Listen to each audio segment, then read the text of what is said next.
Allons prendre nos Bibles et les ouvrir dans Luc chapitre 4. Dans les à partir du verset 16. Le texte est un peu long, mais c'est les versets 25 et 26 qui retiendront surtout notre attention.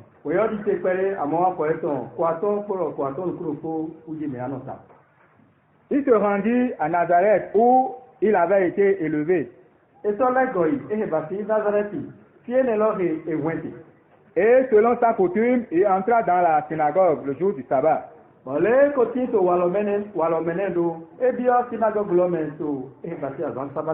se leva pour faire la lecture. Et on lui remit le livre du prophète Isaïe. L'ayant déroulé, il trouva l'endroit où il était écrit. L'Esprit du Seigneur est sur moi, parce qu'il m'a oint pour annoncer la bonne nouvelle aux pauvres.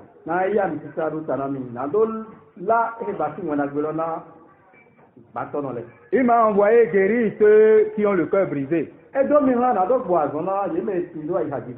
proclamer aux captifs la délivrance et aux aveugles le recouvrement de la vue, pour renvoyer libres les opprimés, pour publier une année de grâce du Seigneur. Ensuite, il roula le livre, le remit au serviteur et s'assit. Tous ceux qui se trouvaient dans la synagogue avaient les yeux fixés sur lui. Alors il commença à leur dire: aujourd'hui, cette parole de l'écriture que vous venez d'entendre est accomplie.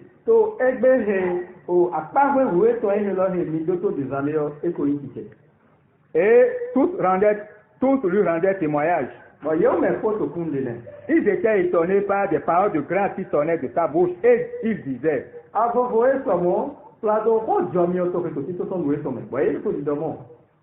n'est-ce pas le fils de Joseph?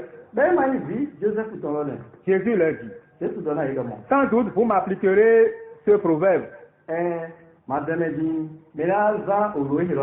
médecin, guéris-toi toi-même. Et vous me direz: fais ici dans ta patrie tout ce que nous avons appris que tu as fait à Capernaum.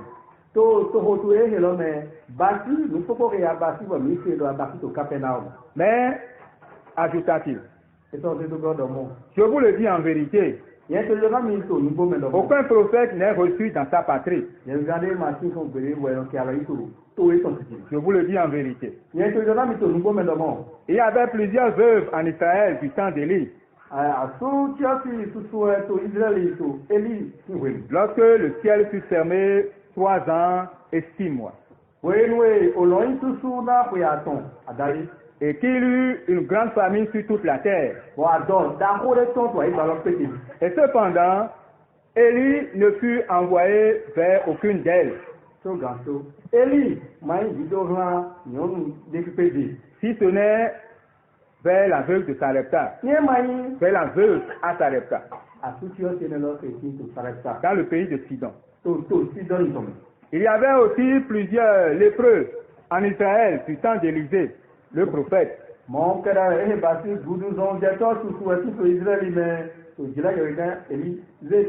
Et cependant, aucun d'eux ne fut purifié, si ce n'est Naaman le Syrien. Ils furent tous remplis de colère dans la synagogue lorsqu'ils entendirent ces choses. Et s'étant levés, ils le chassèrent de la ville. Et ils le menaient jusqu'au sommet de la montagne sur laquelle leur ville était bâtie afin de le précipiter en bas.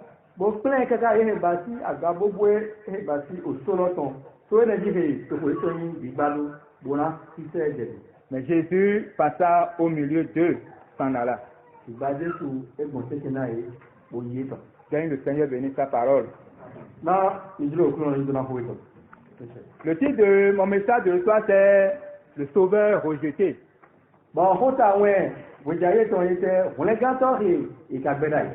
J'étais un peu dans l'embarras même pour les textes parce que mon prédécesseur avait déjà fait un peu d'avancée dans le texte.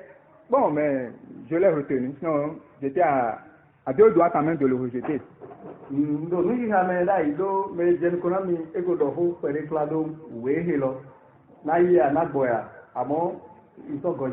Mais certainement le Seigneur a quelque chose à nous dire en plus de ce que nous avons entendu ce matin.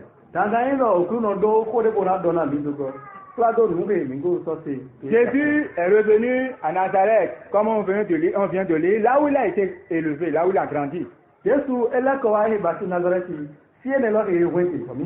Et beaucoup de ses camarades d'enfance l'ont reconnu, ils le reconnaissaient.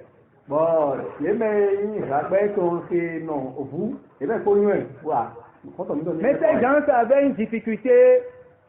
Cet homme qui a vécu parmi nous, est-ce que réellement c'est lui le sauveur, c'est lui le Dieu même?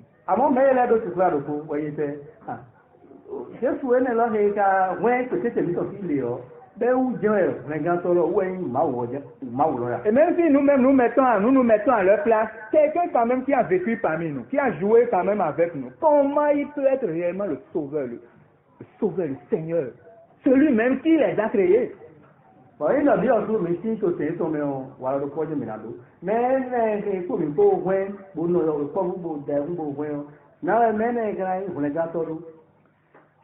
le Seigneur a pris un passage qui parlait réellement de lui. Chapitre 61, versets 1 et 2. Et là, ce texte est pour les aider quand même à comprendre que c'est de lui que ce texte parlait. Pas lui-même a dit, ce que je viens de lire s'accomplit aujourd'hui. Pour confirmer que c'est lui le sauveur du monde, le Seigneur et sauveur du monde. C'est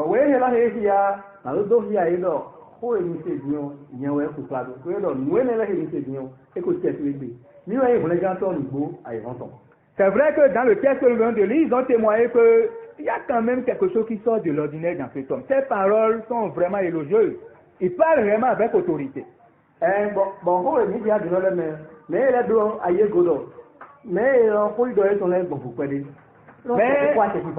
ce qu'il voulait, c'est que les miracles qu'il a fait ailleurs, qu'il fasse chez eux également.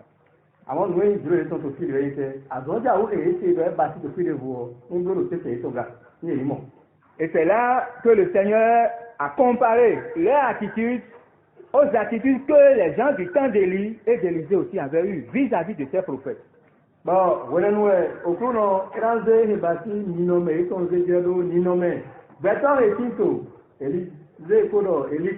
Pour attirer leur attention sur le danger qu'ils sont en train de courir en rejetant le Sauveur, en rejetant le Seigneur.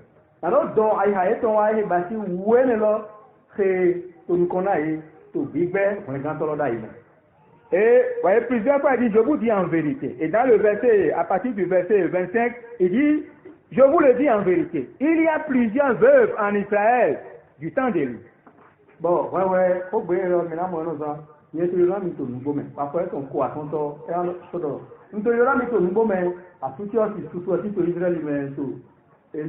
Lorsque le ciel fut fermé pendant 3 ans et 6 mois, et qu'il y eut une grande famine sur toute la terre.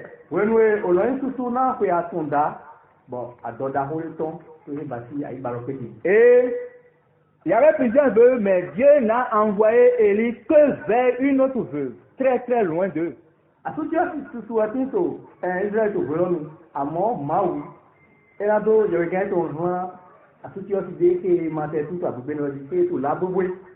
Qui est à Sarepta, dans le pays de Sidon. Et là, le Seigneur en fait veut leur montrer que leur attitude de rejet, ce n'est pas pour la première fois. Leur père aussi avait adopté cette attitude de rejet vis-à-vis de sa parole.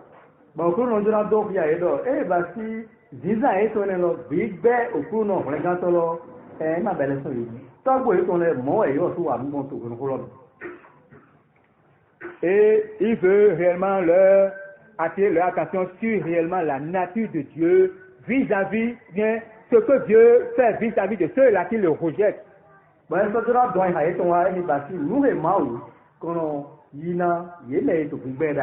En fait, En leur donnant cette illustration, ces deux illustrations, il veut attirer leur attention sur deux choses sur lesquelles je vais rester un tout petit peu. Bon, on va to akpadre onu awe lo le spring ye o. E je na don ni awe wa e ba ti nu me na yi. Bon, il veut leur montrer que le Dieu qu'ils sont en train de rejeter, c'est un Dieu de jugement. E je na do ya e do ma he ka to gbera yo, ma he no da na me. Et en même temps, c'est un Dieu de grâce. E se ma u ko mi ono. C'est un Dieu de jugement. Comment réellement ce Dieu-là peut manifester son jugement envers ceux-là qui le rejettent? Parce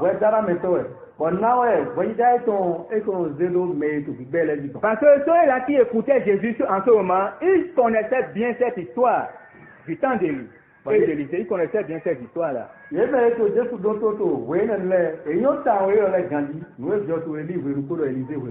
le Dieu de la Bible, le Dieu dont nous écoutons la parole au jour le jour, ne l'oublions jamais, c'est un Dieu de jugement.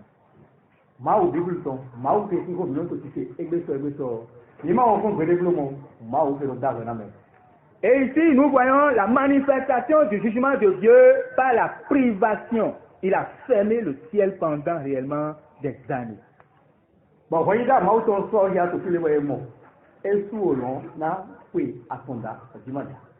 Et pourquoi il avait fermé? C'est parce que ces gens-là aussi s'opposaient au prophète Élie. Parce que durant tout son parcours, durant tout son ministère, lui n'a rencontré que des oppositions, que du rejet, de la part même du peuple de Dieu. Les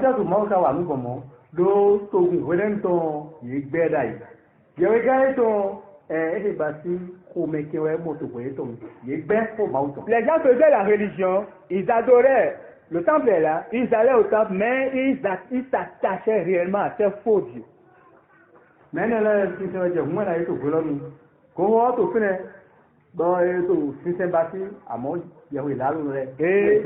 le châtiment de Dieu ne peut pas réellement, Dieu ne peut pas rester indifférent à cette situation.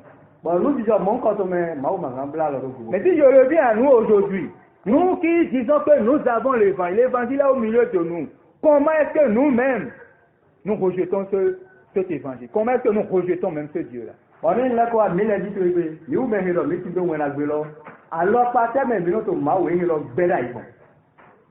Voyez, notre peuple, nos assemblées ne sont pas différentes de ces gens-là du temps d'Élie, du temps d'Élisée, du temps de Jésus.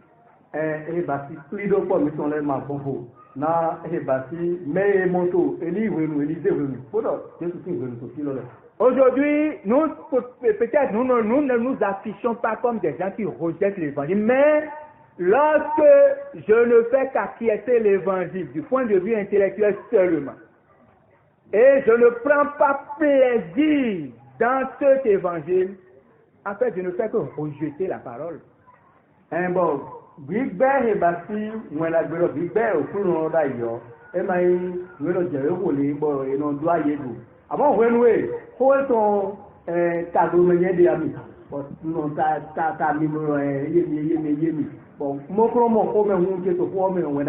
Parce que si je vois les gens du temps de Jésus, regardez le passage que le Seigneur a lu, il connaissait bien ce passage.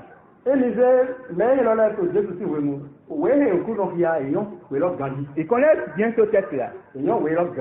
Mais il ne pouvait jamais accepter que cette parole qui vient d'être lue s'accomplisse sur cet homme-là, qui a vécu parmi eux, dont les frères et sœurs qui sont encore au milieu d'eux. Et on dit, c'est le fils du charpentier. C'est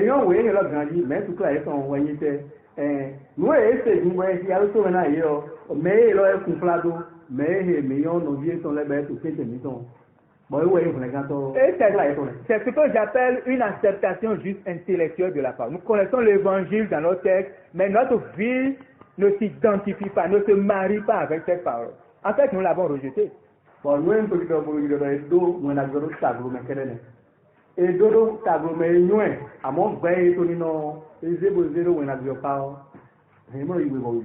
Oui, nous aussi, nous disons que nous avons l'évangile. Nous sommes réellement dans un milieu où on prête l'évangile, mais nous le rejetons par réellement cet acquiescement simplement intellectuel.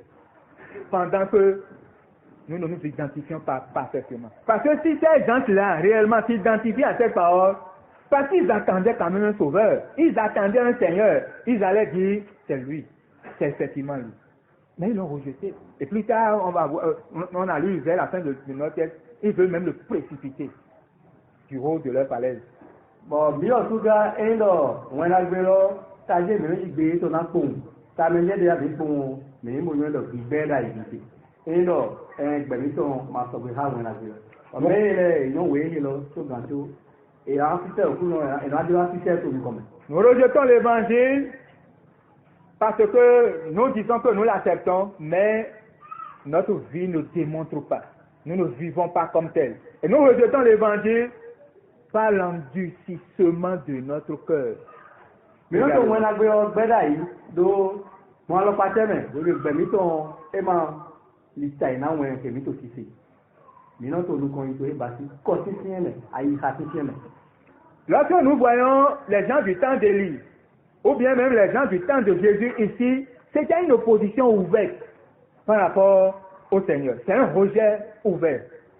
Et mais beto Eli si vous ton lait kodo mais ni mon fils nous côté tout ton lait mais là modo oui ben ku no dai vous gars to dai yo bangba we et ben nous gloire. Mais de nos jours le rejet n'est pas aussi ouvert comme ça. Mais on s'assoit, on écoute l'évangile, mais on se lève pour faire des choses qui s'opposent à l'évangile. En fait, nous ne montrons que nous rejetons cette parole. Nous ne sommes pas que là que pour la forme. Big Ben au cours d'année, Big Ben au cours d'année, tout est bien tout. Mille de mais non à bon sien aussi, on a bien. Amon, mais non tout nous à sota et ici. Mais font oui sota pour nous wa. Voyez, on fait semblant d'écouter. On acquiesce réellement, on fait semblant. On est là avec le mail, le cœur s'endurcit davantage. On n'affiche pas cette opposition. Mais intérieurement, c'est une opposition vis-à-vis de l'évangile. Et non, si un bon aussi, bon, nous avons un peu de bon, à mon niveau, nous avons un gordo pour le noir. Aïe, et bâti, ou un bénin, ou est-ce que mais celui-là qui s'oppose, un peuple qui s'oppose à l'évangile, un peuple qui rejette l'évangile de cette manière, mais il y a des conséquences.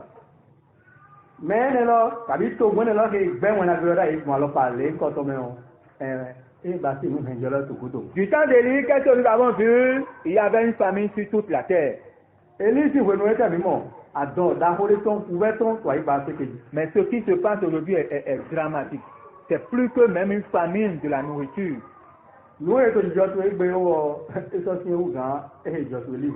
C'est une sécheresse dans les cœurs qui ne dit pas son nom.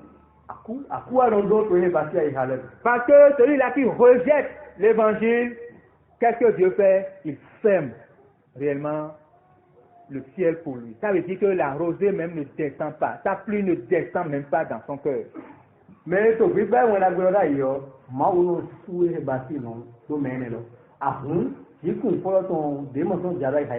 et combien de cœurs sont assis? Combien de cœurs sont ici? Mais secs, arides, vis-à-vis de la parole de Dieu. Parce que pendant longtemps, toi-même, tu l'as rejeté, ce Seigneur. Et voilà l'aridité qui se manifeste dans ta vie. On fait tout pour embellir, mais l'aridité est là. La sécheresse est là. La famine est là. Et ça va durer pendant combien de temps pour toi? Est-ce que réellement nous réalisons que c'est la conséquence de notre rejet qui nous amène dans cette aridité de notre cœur, à cette sécheresse que nous traversons aujourd'hui? Bon. Namu emi to file be ma support boy ha mi to le me aku edo ko ma mo je te dio en pali ahun o tu mo je te dio me wa bono nya yin bono si o de re je si o me ana mo na we namu emi ana mo na. Mais remarquez que ça peut être individuellement, mais ça peut être aussi collectivement. Le Seigneur peut fermer réellement la porte, fermer réellement son ciel par rapport à une assemblée. Et nous allons venir ici, nous allons nous lever, nous allons parler, mais rien ne se passera dans les cœurs. Parce que, de manière individuelle, de manière collective, nous avons rejeté réellement ce Seigneur. Bon, le faut le métier, mais le faut kavi avon pété. Mais le faut les aider pour tout ça, kavi avon pété, et basi bibe, pour d'ailleurs. C'est pourquoi gardons-nous de refuser d'entendre celui qui parle du haut des cieux. Gardons-nous de refuser d'entendre celui-là qui parle du haut des cieux.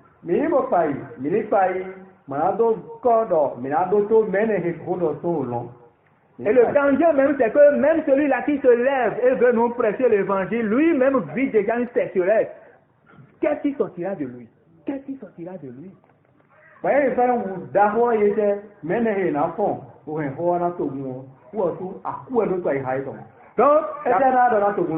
Donc, la première conséquence, c'est que le Seigneur ferme réellement son ciel et la pluie ne descend pas. Et le peuple vit dans une sécheresse. Nous pouvons nous réunir ici, faire notre religion, mais il n'y a plus réellement cette joie, ce plaisir à s'unir, à s'identifier au Seigneur. Et c'est ça réellement les gens du temps de Jésus vivaient. Ils ne réalisaient pas le danger qu'ils étaient en train de courir en rejetant ce Seigneur. Ils ne savaient pas. C'est pourquoi nous aussi prenons garde. Prenons garde de ne pas être des habitués des retraites. Prenons garde de ne pas être des habitués de l'évangile en nous endurcissant régulièrement, en nous endurcissant continuellement. La sécheresse va sévir dans notre cœur. Et peut-être que ça sévit certainement dans certains cœurs. Nous sommes là, tous souriants, fraternisant l'un avec les autres, mais il y a des sécheresse dans certains cœurs.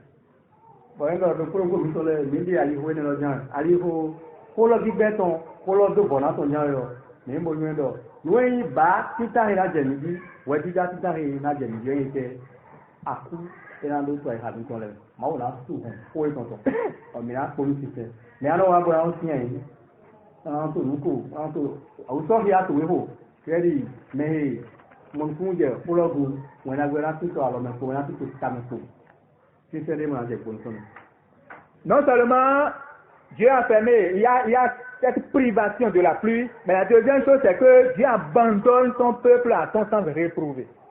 Et c'est ça en réalité ce qui s'est manifesté pendant le temps d'Élie. Le prophète est parti. Lorsque le prophète est parti, où est-ce qu'ils vont encore entendre l'évangile?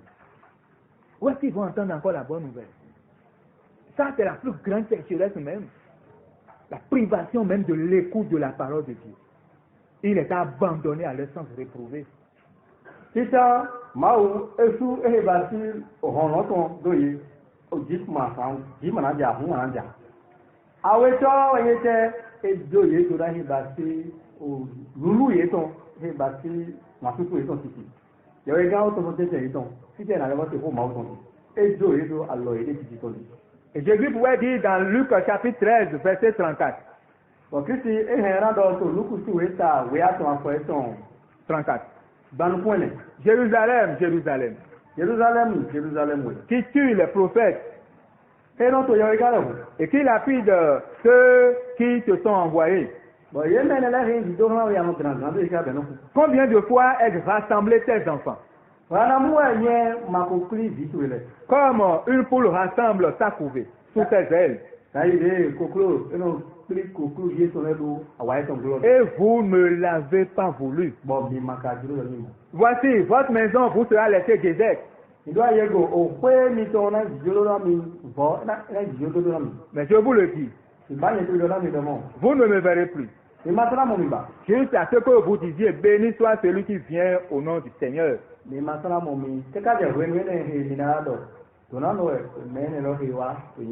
Oui, un peuple qui rejette l'évangile, un peuple qui rejette réellement ses prophètes, il sera laissé à son sens réprouvé.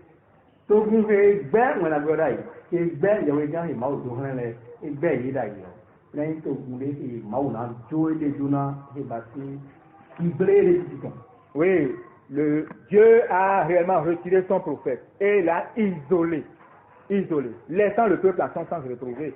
Où est-ce qu'ils vont encore entendre cette parole? Où est-ce qu'ils vont réellement se réjouir encore dans la parole?